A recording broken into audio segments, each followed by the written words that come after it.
Hi guys! Magandang araw na naman! Ito nga pala guys yung third session namin ni Bossing na client ko galing pang Canada. Talaga namang sinamantala ni Bossing at ang mahal daw naman talaga ng tattoo sa Canada. Meron din daw naman palang mura kaso mapapamura ka din pag natapos. Ang reference nga pala namin dito sa portrait guys, mukha ni Gal Gadot yung gumanap ng Wonder Woman.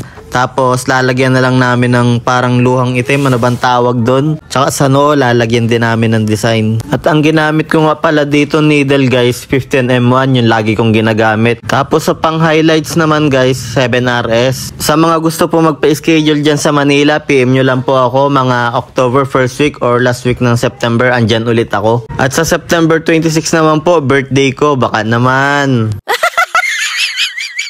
Yun nga pala guys, mga nanalo sa raffle, dalawa pa lang natatatuan ko, ipopost ko yun bukas. Yung ibang nanalo hindi nagpaparamdam, parang ayaw ng tattoo baling ilipat na lang sa iba. Sinong may gusto?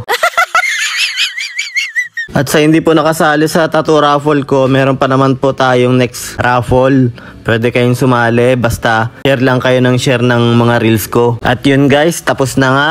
Tuwan-tuwa naman si Bossing. Yun lamang po. Thank you.